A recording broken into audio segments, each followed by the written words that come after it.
Teman-teman, saat teduh pagi ini, edisi yang kelima, Kitab Keluaran pasal yang ketiga, berbicara tentang panggilan. Tuhan memanggil Musa. Tentu saja ini bukan panggilan yang biasa. Pada pasal yang sebelumnya, kita melihat kegagalan Musa di aksinya yang pertama. Dia ingin menolong saudara sebangsanya yang dipukuli mandor Mesir dengan kejam, tetapi orang-orang Yahudi sendiri tidak menerimanya. Maksud baik tidak jaminan pasti akan diterima dengan baik. Apalagi Musa, dia dibesarkan sebagai pangeran Mesir, berpakaian Mesir, sekolah di sekolah Mesir, makan makanan Mesir, tinggal di istana. Orang dengan pikiran yang sempit pasti menolaknya, pasti. Dan akhirnya Musa ketahuan.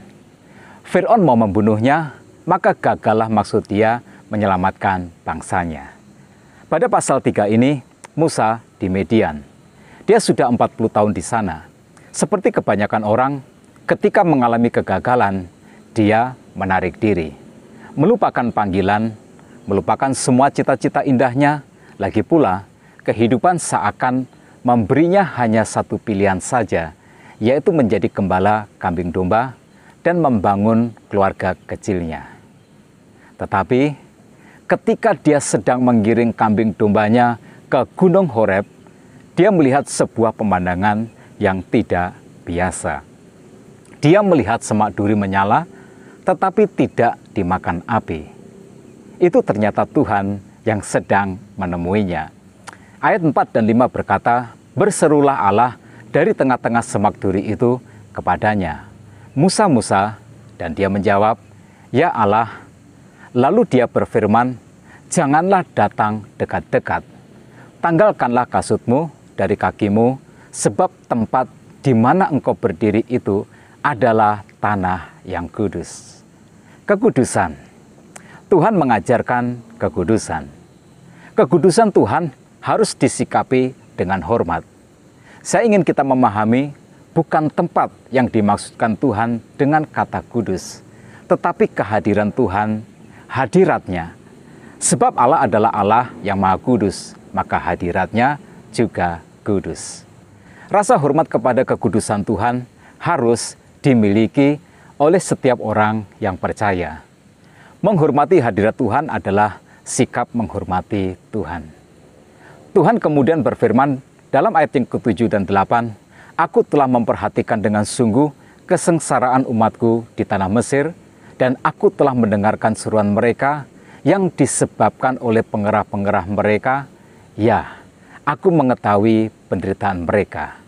Sebab itu, aku telah turun untuk melepaskan mereka dari tangan orang Mesir dan menuntun mereka keluar dari negeri itu ke suatu negeri yang baik dan luas, suatu negeri yang berlimpah-limpah susu dan madunya."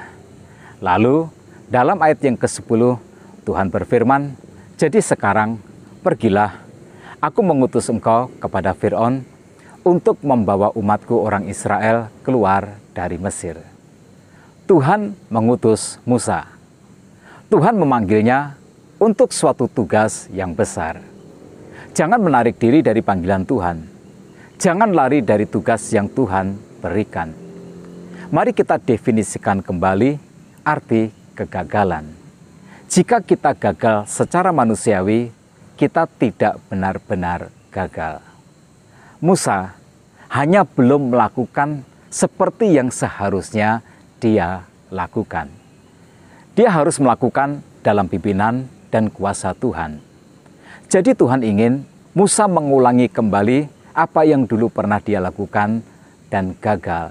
Tetapi kali ini dengan cara Tuhan. Kabar baiknya adalah bagi orang yang percaya, Tuhan tidak mungkin bisa gagal. Tetapi mari kita lihat respon Musa. Dalam ayat yang ke-11, Musa berkata, "Siapakah aku ini? Maka aku yang akan menghadap Fir'aun dan membawa orang Israel keluar dari Mesir." Mari kita definisikan ulang pelayanan. Pelayanan bukanlah kita melakukan pekerjaan Tuhan, tetapi Tuhan melakukan pekerjaannya melalui kita. Musa salah konsepsi atau salah persepsi.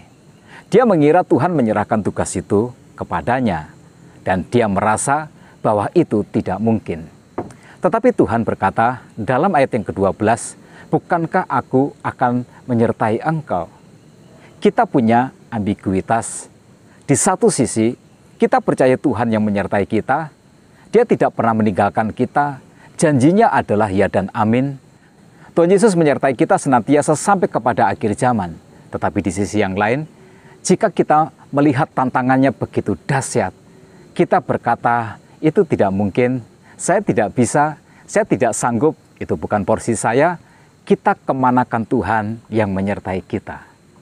Kesalahan kita adalah kita berorientasi kepada diri kita sendiri. Yuk kita perbaiki konsep kita tentang pelayanan. Pelayanan itu bukan tentang kita berbuat sesuatu untuk pekerjaan Tuhan, tetapi tentang Tuhan. Tuhan yang ingin berbuat sesuatu melalui kita. Tetapi Musa masih belum mantap.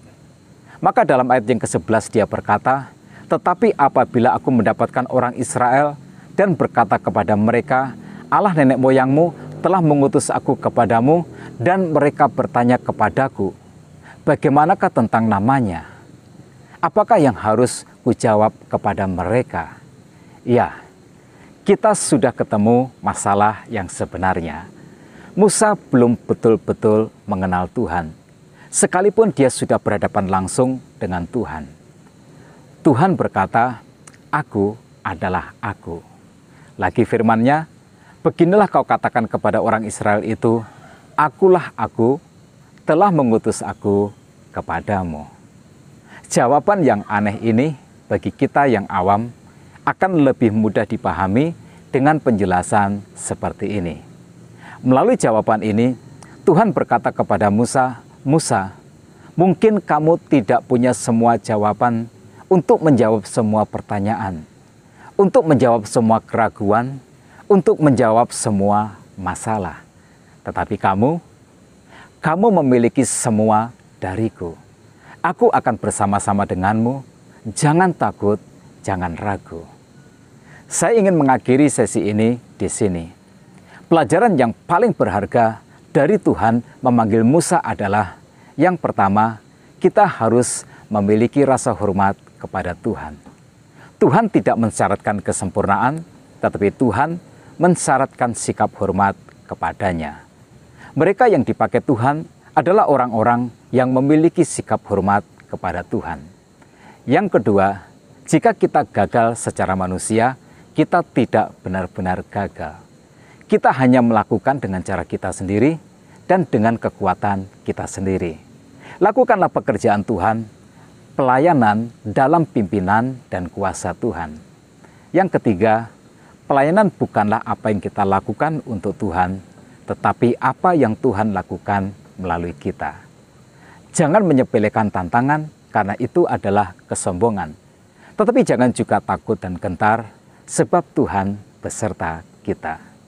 Mungkin kita tidak memiliki semua jawaban untuk semua masalah yang kita temui di dalam pelayanan. Tetapi kita punya Tuhan yang adalah jawaban bagi semua masalah. Tetap semangat dalam kehidupan. Tuhan Yesus memberkati kita semua.